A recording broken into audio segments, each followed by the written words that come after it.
Hi friends, আমি তনুশ্রী। তনুশ্রীস কিচেনে সবাইকে স্বাগত।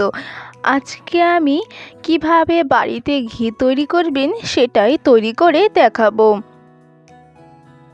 হোমমেড ঘি তৈরি করার জন্য এখানে আমি 3টে টিফিন বক্স ভর্তি করে দুধের স্বর তুলে জমিয়েছি। আমি এখানে 15 দিন ধরে দুধের স্বরগুলো জমিয়েছি।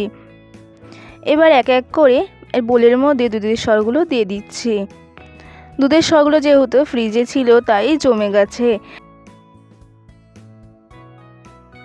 এবার দুধের স্বরের উপরে বরফ দিয়ে দিচ্ছি আর ঠান্ডা জল দিয়ে দিচ্ছি। হ্যান্ড উইক্স দিয়ে স্বরটা খুব ভালোভাবে ফাটিয়ে নেব। আপনারা চাইলে হ্যান্ড ব্লেন্ডার বা মিক্সিতেও স্বরটা ফাটিয়ে নিতে পারেন।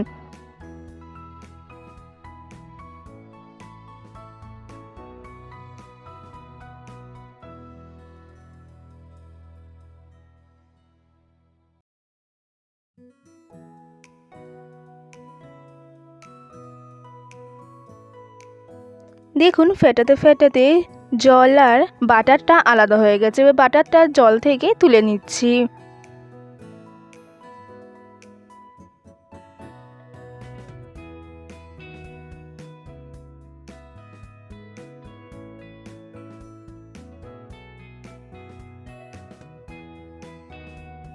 দেখতেই পাচ্ছেন জল থেকে বাটারটা খুব ভালোভাবে তুলে নিয়েছি। বাটার মিক্সটা আলাদা পাত্রে ঢেলে রাখছি।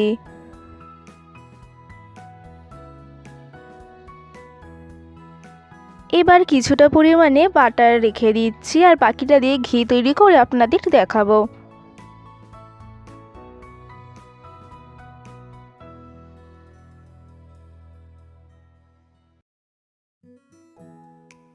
ইন্ডাকশানে কড়াই বসিয়ে দিয়েছি। কড়াইতে এবার বাটারগুলো দিয়ে দিচ্ছি। বাটারটা অনবরত নাড়াচাড়া করতে হবে। আমার 15 থেকে 20 মিনিট সময় লেগেছে ঘি তৈরি হতে। আপনাদের কম বেশিও সময় লাগতে পারে। দেখতেই পাচ্ছেন ঘিটা তৈরি হয়ে গেছে।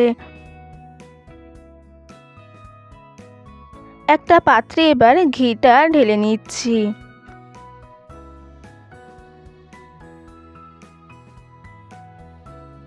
খুব সহজেই বাড়িতে এইভাবে ঘি তৈরি করে নিন। আর আমার রেসিপি যদি আপনাদের ভালো লেগে থাকে অবশ্যই লাইক, কমেন্ট, শেয়ার, সাবস্ক্রাইব করতে ভুলবেন না।